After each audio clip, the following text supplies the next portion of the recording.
we have two brothers who were so passionate about joining the dojo that they flew all the way here from Guatemala. Now, they are very, very super smart. They understand blockchain, but also they understand the art market. And what they've come up with is something very clever. And in the UK, our idiom is a sprat to catch a mackerel, right? And they've come up with a really good, it's a provenance tag, which they attach to a physical piece of artwork. So, and it's great. It's low cost. It's fantastic because once you've actually locked the artwork down, it's then on the blockchain as an immutable record. It can't be, there's no fraud, etc. So, but that is only the tiny little entry level. That's so they can actually have an engagement with artists, 55,000 artists in the UK, and 15,000 galleries. It's a great entry level. Once they've then got that, it's really, okay, they incentivize it so that the gallery can then place that piece of art on their marketplace. So that's the first kind of revenue stream. They may be selling physical pieces of art. But really, the big game in town is you've got a beautiful piece of art. Why not sell NFTs of that physical piece of art? And of course, any of those NFTs that are traded further down the track, they earn revenues as well. Why not let's take it one stage further, and why not let's actually put a physical manifestation of that NFT, put it in a frame. It's called bragging rights. Because, there's no point in buying an NFT unless you can stick it on your wall and tell everyone at a dinner party, I'm the only exclusive owner of that in the world, right? So essentially, it's a bit like Not on the High Street. Those guys charge 25%, but they kind of pull in all the kind of the boutique little shops, all the interesting stuff. And it's the similar kind of model. So there are 4 really cracking revenue streams in a market that is kind of desperate for provenance tracking. So, ladies and gentlemen, we've got Balthazar. Where is he? Oh, there you go.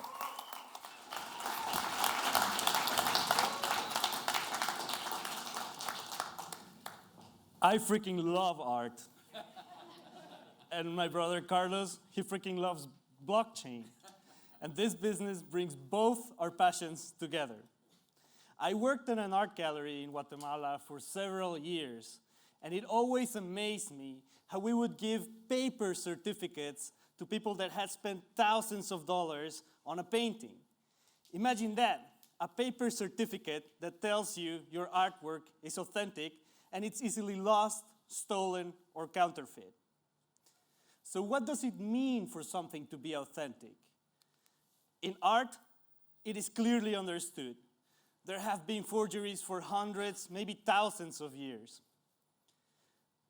Let me talk about the 3 fundamental aspects of authenticity in art. The first one is expert certification. Behind me, there are 2 paintings, supposedly by Leonardo da Vinci. One of those 2 paintings is a forgery. The problem is that this forgery was made by one of Leonardo's students around the same time. So it made it very difficult to determine which of the 2 was the authentic one. So I'll let you be the expert. Raise your hands if you think number 1 is the authentic Leonardo da Vinci. Raise your hand if you think number 2 is the authentic Leonardo. That's right, number 2 is the authentic Leonardo da Vinci painting. You are the experts. And that's just one aspect of authenticity. Let's talk about the second one. This is an X-ray of the Mona Lisa. And did you know that you can see her bikini? Well, not really, but you can see some head ornaments that are not present in the final work. So that constitutes authenticity as well. Any data that you can gather from any painting, X-rays, DNA analysis of the materials, that constitutes authenticity as well.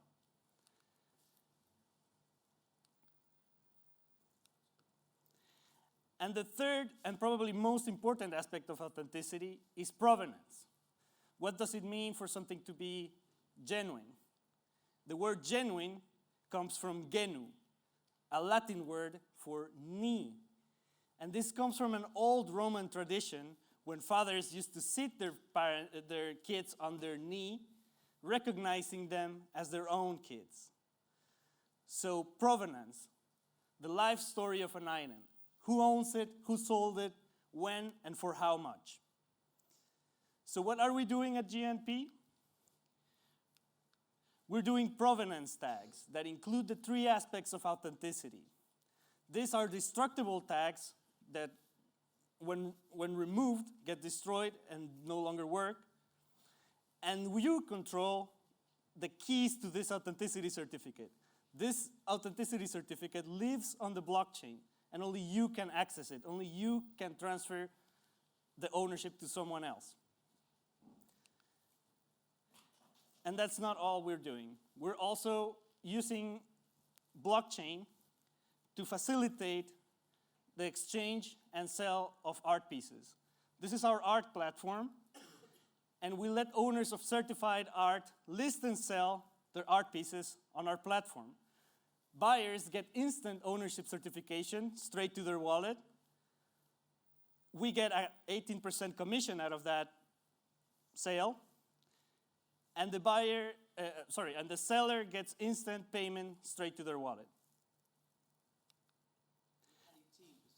18%, right? 18%. Right, I thought you said 18. Sorry, no, 18%.